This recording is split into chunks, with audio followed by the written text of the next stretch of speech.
Nebraska Preps Postgame with Damon Benning and Jacob Padilla. Yep, you heard the big voice guy. It is another week. Thank you for joining us on a Monday. The man, the myth, the legend, Jacob Padilla. One of the, one of the most accurate in the business. He's very, very good at about keeping us in line and making sure our factoid material is accurate. Welcome, JP. How are you? I'm doing well. How about you, Damon? I'm good. We've waited on no pressure. Yeah. But we've tried to get this guy for a while. He's very, very busy. But he's extremely captivating. I'm pretty excited. Looking forward to it's all in the name, right? And when it's just your name and then hoops, it's probably straightforward to the point. Pretty straightforward. He is the founder of Viglianco Hoops, as we talked to one of the good guys in the sport, Thomas Viglianco, joining us this week on Nebraska Prep Postgame. Thomas, good afternoon. How are you? I'm doing well, gentlemen. Damon, Jacob, appreciate you guys having me on. Yeah, this will be fun. Yeah. I mean, when we came up with this first idea, you were like the first name that popped in my head to get on here. It's taken a while, but I'm glad we were finally able to make the schedules work out. I've worked with you for a while. I've known you for a while, working through Mike Sauter and seen you in action. So I know you're going to be great for this. Thomas, let's get started, right? A 9-year career. You've been a lot of places. You've seen a lot of things. What brought you to Lincoln, and how have you managed to be so comfortable and get so comfortable so fast? Wow. I guess I can start really where I'm from. I was born in Washington, D.C., moved to Alabama when I was young, 2nd, 3rd grade. My dad worked for the government, was at the Pentagon quite a bit. He played big-time basketball back in the late 70s for St. Bonaventure. And just kind of was a multi-sport athlete, played soccer, played baseball, played basketball, was always a tall kid. And just worked on the stuff. My dad taught me everything I know. I was the one kid out in the driveway in Alabama doing form shooting and doing 2-ball dribbling when I was in 4th and 5th grade. And I could play post, had post moves, but I could also shoot the ball outside. And people would wonder how I'm doing this. And it was like, because I practiced. And I do a lot of the simple things, but I do it right and I do it a lot. And fast forward, I became a really good high school player in Alabama and played for a top Nike team and a top Adidas team in the country for AAU. From there, I was a top 150, top 100 player in the country. Was able to go to ABCD camp, which at the time, the ABCD, Adidas camp, and Nike camps. That was it. Were the two things in the whole world, and I got invited to it, which it really changed my life. I can't believe I got invited to it. It was a special honor. I was there for 5 or 6 days up in New York. Met Kobe Bryant. Kobe Bryant spoke to us. Played against the best of the best, and shot it really well that week. Was one of the best 3-point shooters, even though I was a tall guy. And then I, from there, being a top high school player, I had a lot of offers, but I wanted to go kind of the mid-major route just because I wanted to play immediately. Auburn was after me hard. Alabama was after me pretty hard, and then other schools. And they kind of wanted me to sit because I was like 6'8", 6'9" at the time, about like $195. So they were like, Thomas, we'd love to have you. Maybe sit you a year, just put on some weight, this. But I was like, man, I know I can play right away. I can put on the weight. And ended up going to William & Mary, which was an excellent choice, high academic school, one of the best in the country, and also a good mid-major at the time. In the Colonial, that's when George Mason and Old Dominion and VCU were just making noise left and right, and they were so good. So we always struggled to get past those guys. And then I transferred. My coach got fired.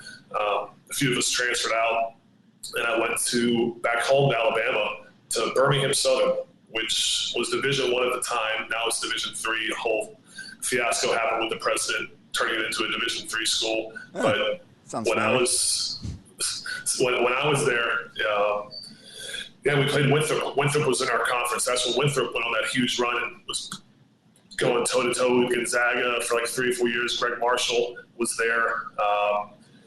Yeah, and then from there, I met a guy named Mike Curry who played in the NBA for several years, was the Pistons head coach for a year. I did some camps in Augusta, Georgia, and Atlanta, 2 different summers as a college player, playing against Jerry Stackhouse, playing against a lot of NBA guys, and kind of earned my stripes on the pro level. From there, the rest is kind of history as far as me playing. Played overseas in Italy, France, Denmark, Iceland, kind of all over. Top league Italy was the highest I got, and pretty special. Walk me through the transition in Lincoln, Nebraska, because one of the things that we like to do is, and I remember a lot of guys approaching me about you a couple years ago when you were first kind of really starting to do your thing, and everybody says, oh, good guy, salt of the earth, 4 kids. And I remember the first time I met you, you were at the football stadium up in the coach's office, and your back was to me, and I introduced myself, and I'm thinking, not only does he have crossover, he's apparently well-liked by everyone. Why and how Lincoln in terms of how you've been able to get so comfortable? Well, the reason I came out here was after my first pro season in Italy. My mom had cancer, breast cancer, which thankfully she's still living and doing well, but she had pretty aggressive breast cancer. So I was going to stay home that summer and spring just to be with her and my dad and just be around. And they pretty much were like, no, like, you need to go do an internship. You're looking to, always stay ahead of the game, not just in basketball, but life. So one of my best friends from Alabama went to school here, undergrad. So he was still living here, working downtown. So he hooked me up with an internship with a financial company. And my parents like, get out of the house. We'll be fine. We're going to live, and you need to go live your life. So I drove 12 hours out here in my expedition. And that summer, I tell people this all the time. It's just so funny and crazy how life works. I was at Laszlo's downtown.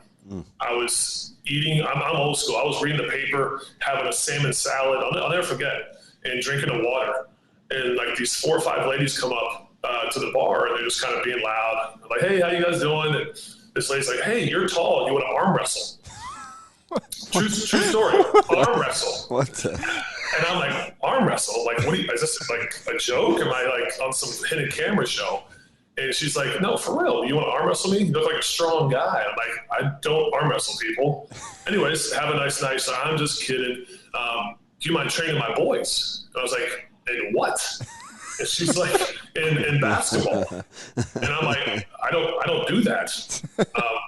And she's like, well, I'm sure you must play pro ball or something. I was like, I do actually. And she's like, well, can you do me a favor? I have 2 little boys, one that we've kind of taken in for the summer that we're helping. And I'd love for you to give my 2 boys help. So I was like, okay. She's like, here's my card. Do you mind just coming out to our farm area in East Lincoln? So I was like, okay. And I drive out there. Like, obviously, this is back in 2007, 2008, so there wasn't like GPS going on. So I'm like driving to East Lincoln, never been to Lincoln but for a week. And I show up to this right where Firethorn is. And I get out. There's a little white boy and a little black boy. And I'm like, okay. And they're like, yeah, I'm here to play basketball. So I start training them. And then long story short, in 2021, one of the kids was Tristan Simpson. Wow. No way. Yep. Was Tristan Simpson. So I've known Tristan since he was in Lincoln North Star's finest. One of my favorites of all time that I watched go head-to-head in that district. Fantastic game against Iowa Akinwole. Yeah. Man. Yep. Unbelievable. And that's how this all started, was from being at Laszlo's, asking to arm wrestle. I drive out to East Lincoln. I meet Tristan and Tanner Hudson, and the rest is history. I don't even know what to do after that. I had never heard this story. Like, I've known you long. I haven't either, but I wondered because you get a lot. I wouldn't say a lot because Tristan is not like Mr. Social Media, but you get a lot of love from him, and kind of praise and camaraderie. I didn't know whether that was just because game respects game or like the impact, but I noticed a little bit on social media. He's a big TV fan. He is salt of the earth, a great kid. Unfortunately, COVID year with pro stuff, we had some stuff lined up for him. set him up with an agent. Just nothing came through, so we're hoping that something could come up this fall to get him overseas. But that kid, I helped him through the whole process. This is Craig Smith at South Dakota. I'm close with Craig and that staff that was at South Dakota. So I helped him through the whole process. And this is something we maybe talk about later on the podcast. But I'm always I tell the kids, I don't care where you go. I'm just going to give you the honest truth and the honest facts, and you choose from there. If you ask me what to do, I'll tell you what I would probably do, but you don't have to do what I do. Yeah. And that's how my resume and my following and all that stuff has really grown, just because this day and age, finding people that are going to tell you the truth and have actually lived it is very, very, very hard to find. Yeah, and like you said, we can touch on that a little bit more later on. But a lot of people that get into this, you kind of, whether it's coaching, training, whatever, they kind of get that urge at some point. They kind of see that as a potential route for them. So this is just kind of out of nowhere for you. It's a very unique situation here. How I guess you kind of fall in love with the skills training there, having not really thought about that as something that you were thinking about doing eventually. Yeah, for sure. I mean, it was crazy because the way I was raised, yes sir, no sir, work hard. My parents raised me right, and the next step was going to be financial. I was going to go into the financial world and do something like that. And that's why I tell kids all the time, like, get internships in college, get internships when you can, so you kind of figure out what you really like to do and what you don't like.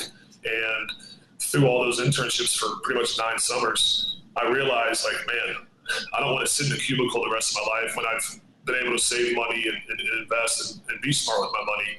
And so it's one of those things where it's just taken on a whole world of its own, where I never in a million years if you would have told me, hey, Thomas, when you're 15 years old, when you're in your mid-30s, you're going to be running a business that's almost become nationwide, where you're training NBA players, college players, boys and girls from 4th grade all the way up to, the NBA level. I'd be like, no way. I don't see that happening. But, yeah, it's wild. So I'm kind of, I'm listening to the stories. I'm going back to what was first told to me and Lincoln about kind of the core of who you are.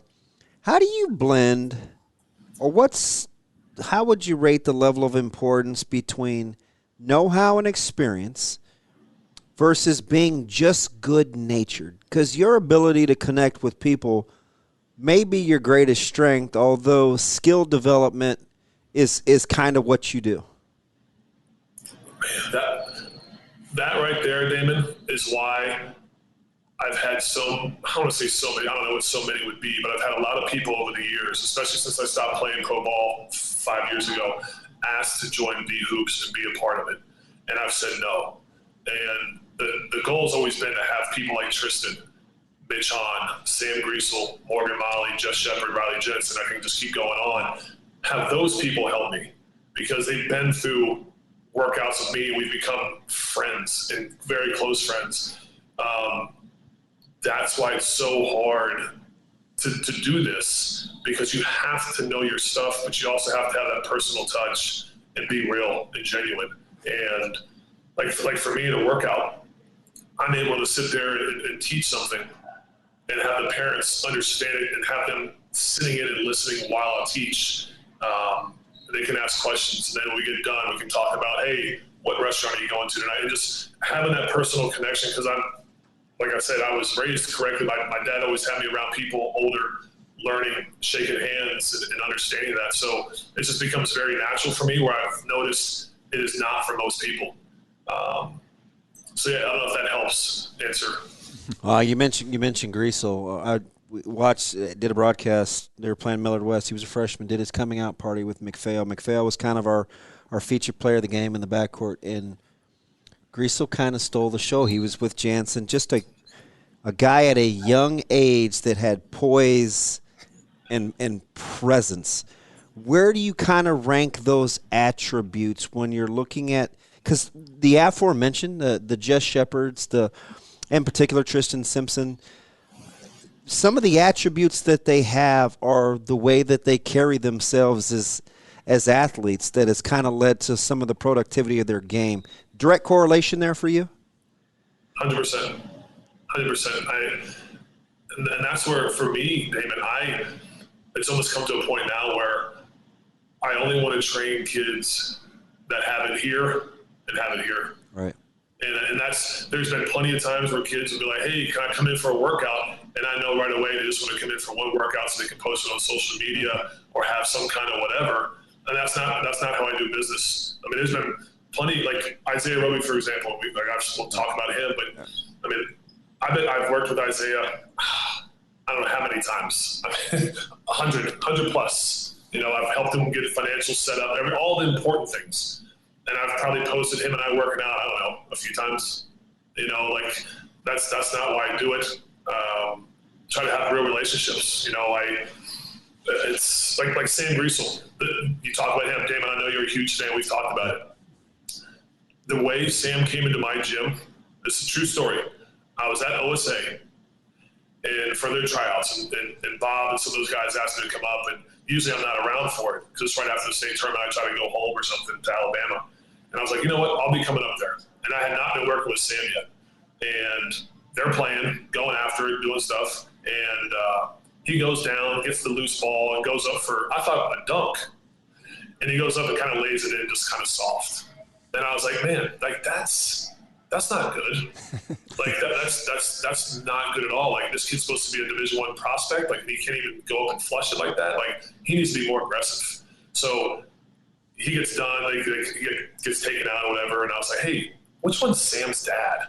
And the guy was like, oh, it's the guy over there, the taller guy. And I was like, oh, cool. So I go over, introduce myself to Akin Greasel. And I'm like, hello, sir. My name's Thomas. I'd heard something about maybe training with me in the future. Oh, yes, we've heard of you. I was like, I just want to tell you, your son, did you see about, I don't know, 5 plays ago, he went up for that layup? He's like, yeah. I was like, this is the difference between him being a Division I player and not. If he dunks that, that's that mentality you have to have at the Division I level. He has to change his mindset. And his father's like, oh, that's interesting. Okay, I've never heard that. Fast forward, he starts coming in and working with me. That summer down in Kansas City, or Wichita, he was in Wichita, I told a lot of colleges, like, hey, this kid has a chance. I told him before they played KC Run GMC, I said, Sam, there's going to be every coach here. This is going to be the biggest moment of your life. I need you to dunk on somebody. I need you to dunk on somebody this game. And he's like, yes, sir. Yes, sir. Sure enough. Sounds like Sam.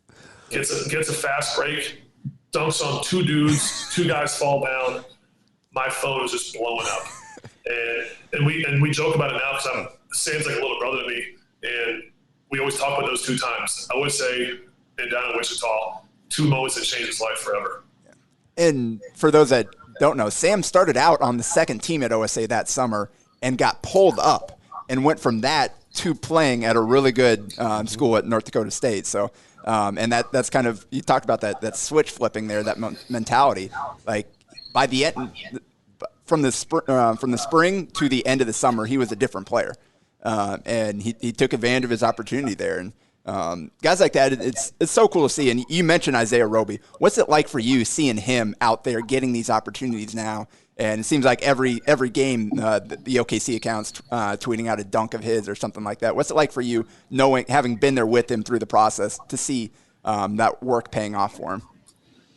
It's truly become one of the special things in my life. Like I never, like guys, I never thought I'd be doing this stuff, but like I watch these players' games and I study their stuff. And like last night they played the Kings. The night before they played the Warriors. Yeah, they're tanking the season. It's clear as day. But like I'm studying what he's doing. We talk before and after every game, and it's more mental. It's hey, this. But it's like we were worried before the season that maybe he doesn't make the roster because they had to make some moves with money, and you know how it's business. And now, 3 days ago, he's dunking on Draymond Green, and Draymond and him get a technical at halftime because they're talking smack going into the tunnel. And Isaiah's like, yeah, I'm talking right back to Draymond. Like, you know what? Same to you. And I'm like, dude, a year ago, Isaiah, if you would have said you would be talking smack to Draymond because you dunked on him in a game, like, are you kidding me? Yeah. So it's just to see that growth, and then the other side of Isaiah where just our personal relationship, and that's where, again, I think I separate myself from so many people. Yeah. Like, it's genuine care. Like, I go down there. I went down there this season already. We go out for dinner. We just talk life. We talk business. We talk, investing. We talk about our dogs. We talk about real stuff. It's not just basketball, Yeah. Tom, I've got so many buddies that have gone to Lincoln and kind of call Lincoln home. And for the last 10, 12 years, there's this level of frustration when they compare and contrast Lincoln to the Metro. Doesn't matter if it's youth football, if it's summer basketball. Like they want the intensity ramped up in Lincoln. And we've noticed over the last couple of years, the gap has closed tremendously between the two cities on a competitive level. What are you accustomed to the growth in Lincoln in terms of the athletics, the commitment to athletics, particularly out of season for that sports community? Man, that's tough. Well, if you let's look at Supreme this year. You could say Lincoln, but some of their better players are Trout from Grand Island. You got some guys coming in to make a Lincoln team stronger. But if you're talking about high school teams, Damon, you want me to go AAU? You want me to go high school? Both. Because I think, listen, you look at Pius, North Star has made their run. You look at Southeast, Southwest is a little young, but on the come, you can kind of tell there's been growth, whether it's a Ryland Smith or whomever. Yeah, I think the Hostreiter. There's a few. For me, I look at it where I came from. So I was from North Alabama. North Alabama, we have so many talented players. But Birmingham, Alabama was always kind of known as the hotbed for not just football, but basketball too.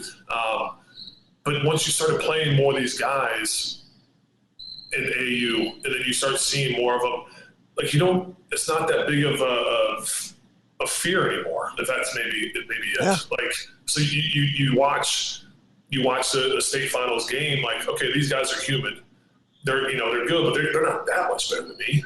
And if I work hard, if I keep doing things that are getting me better, I should be able to compete against these guys. And I think also kids are playing basketball more at an early age. Yeah. The last 5, 10 years, whatever. I think it just starts catching up that way. Yeah. And at 6'10", you attempted more threes in college than you did twos. How does your playing experience kind of shape the way you go about training kids, and how did that kind of prepare you for where the game is going now? Because you were kind of ahead of the curve as a player. Yeah, Jacob, Damon, I never thought, 'cause my dad, he's 6'7". He used to get on my butt all the time. Get in the dang post, get in the post. And luckily my high school coach was like, Thomas, I need you to shoot threes. I want you to do whatever you can do to help us win. So I just started shooting threes more and more in high school, and I became really good at it. And it's kind of a running joke now with a lot of NBA guys and coaches and college coaches like, Thomas, if you come out in 2021, you'd be a for sure first-round pick. I'm like, yeah, I was close to being in the NBA. My weakness was they said, hey, you could shoot it as well as anybody. The Atlanta Hawks were talking to me a little bit. Hey, you can shoot it as well as anybody we know, but can you guard a 6'3", 6'4" guard? I'm like, no, but nobody in the NBA plays much defense, so that's gonna be my knock. but I understand it is what it is. But like you said, way before my time, I'm overseas, 6'10", 6'11", shooting threes, going 5 for 6, 7 for 8 in a game, not knowing that in 2021 this would be the new norm. And it's yeah, I know how to teach shooting. A funny story, Roby and the McGowan's brothers, when Isaiah, this is one of our workouts we had, and he was like, hey, Thomas, you shoot this round. We're doing 1 minute shooting. I went 12 for 12, and I think one of them hit the rim, everything else popped the net. And Isaiah looks at me, he's like, dang, man. And I was like, that's why I teach you how to shoot and how to play, because I know how to do it. And the McGowan's brothers, Trey and Bryce, and some of those guys, we do shooting drill. This is probably a month ago.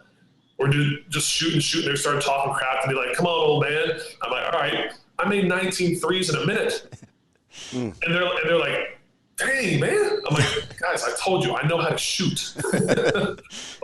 So it's really helpful, because that's what you have to do. And Damon, Jacob, it'll never change because it hasn't changed. It might change a little, but people still think that shooting is not the key. Shooting is the key. But if you're not being told the right things to do and the right form and the mechanics and what to really do, like, you're just going to be a good shooter, not a great shooter. And people keep trying to pass it up where it's like, well, I need to work on this. It's like, I mean, I talked to 2 NBA scouts this week, and it's like, yeah, if he can't shoot past, this percentage, it's probably not got a chance, And then you see on social media, someone's, doing a 18 combo drive move, and it's like, that's not going to help you. Yep. So, Thomas, let me ask you this. How are you – we know that I can hear some internal prerequisites, right? You got to be willing to work. You got to probably carry yourself a certain way. The skill is kind of the byproduct of how you select and grow the business. How do you negotiate the time and the bodies and the space with a rapidly growing business that people want to be a part of? Damon, that's we were kind of talking off here. That's probably the hardest thing, or if a knock on me, just the time. Like it's just me, and I want to have more people helping me, which I'm starting to have more people help me, like Tristan Simpson and Mitch Hahn and some of these guys. But it's just hard. There's not enough time in the day, and then you throw in kids have track, kids have everything else. It's just tough. And a lot of people, I don't say a lot, a good amount of people will maybe look down upon the group workouts and stuff like that. For me, I love doing group workouts. I started out just doing individuals and 2 people, but now like you give me 6 kids or 8 kids in a group, like I'll get them in. Hey, you guys are all kind of the same skill level, but we're teaching the same stuff, David. Like I'm not going to have, hey, you 2 are going to work on dunking today, and you 2 are like, no, like we're all going to be doing the same type of stuff because I'm a huge believer in Villanova and Gonzaga. I know the Villanova staff well. And what do those 2 teams do? They can all shoot. Yeah. They can all put the ball on the floor. They're all good teammates. They can all pass. But everyone's kind of the same, whether you're 6'1" or 7'1".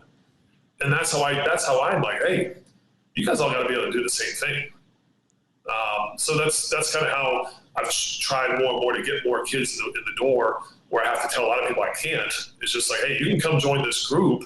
I don't know. Like, we're going to be doing the same stuff in a lot of ways. But yeah, shooting, Damon, honestly, people started calling me the shot doctor. Like, I had somebody like, hey, we heard you're the shot doctor. I'm like, what? The shot doctor? And yeah, people now, like, it's pretty wild. It's pretty wild because I'll sit and work out and do the same thing for an hour until we get it right. And because that's all I know.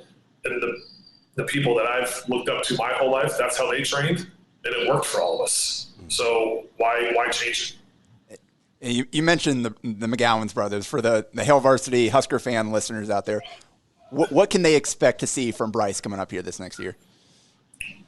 Man, it's like legit 6'5", correct? What's that? Every bit of 6'5", correct? Man, he was here for about 3 weeks with me. We didn't do an actual measurement, but with shoes on, Damon, he's close to 6'7". And he's long, so his measurables are off the chart. First off, yes sir, no sir. Great kid. His family was up here. I was talking to them a little bit. Just great salt of the earth people from South Carolina. He's one of those kids where he's just going to have to figure out. He's a top 25, top 5-star kid in the Big Ten. Guys are going to be coming at him. They don't care who he is, and he's just going to have to play strong without the ball because he's been ball dominant like any 5-star has. Yeah. So it's like, what can you do when you don't have the ball? And that's what I've been stressing to him, even going into the Iverson Classic. I was like, dude, scouts I talk to, they're not looking to see if you can score. They know you can score, but it's the other stuff that they see you do. And sure enough, he did a lot of those things when people were like, hey, like, I didn't know he could do this. He did this really well. He played really good defense. And it's like, yeah, that stuff matters. So no, I'm hoping he comes up here. They all arrive in June at some point for summer classes. But just is a really good three-point shooter, is moving without the ball well, attacking the rim when he has to. But yeah, he's just a smart IQ player as well. He knows how to read the game. He's not selfish. Yeah, I don't know if that helps. Yeah. Thomas, Jacob, I said, no pressure. You got to come through. And he would keep me updated. Hey, not this week, maybe next week, maybe next week. Well worth the wait, man. As good as advertised. We appreciate the time. And you know me, I am totally wishing you the best because I'm a big fan of what you do. Guys, hey, I truly appreciate you guys having me on. Having some camps, I'll maybe send it to you guys. You can post it on Twitter. But having a Roby camp, hopefully end of July, early August down here in Lincoln. And they got 2 camps in June and a camp in July. So, yeah, guys, I appreciate you guys. You guys do a great job. And like I said, it's a tough world out there with the training stuff. You just got to find the right person that really cares about you and your growth off the court as much as on the court. Good. Spot on. Okay, good stuff. Anything we can do for you, let us know. We got you covered. Yes, sir. Good. Appreciate it, Thomas. That's Thomas Viglianco from just Viglianco Hoops, right? I tell you, Lincoln they've closed the gap. I remember whether it was little, youth football or whatever, it was a big deal. We'd play Southeast, and we'd have these huge battles in football. And they'd tell you these Metro guys. And I remember Lincoln Southeast kicked our teeth in a couple years ago, and it was, we'll see you back in Omaha while we're at state. Like it was you can feel it with the Metro Lincoln thing, and Lincoln has closed the gap in a hurry. Well, and a lot of the people we've talked to have been Omaha-based, and he's one of the guys that is down in Lincoln, and obviously working with a ton of Lincoln kids, but he'll also pull some people from the Metro, from out of state a little bit. Chances are you name one of your favorite players that have come through the high school ranks in recent years, and he's probably worked with them. How about the Tristan Simpson story? One of my favorites, the last classic point guard. I knew they were tight. I did not realize that's how it started. You could kind of tell by some of Tristan's social media stuff, but that makes some sense now. And hearing that story, I'm not surprised knowing Tanner Hudson's mom a little bit. Yeah, you were ready to jump in. You're like, wait a minute. I think I know where this is going.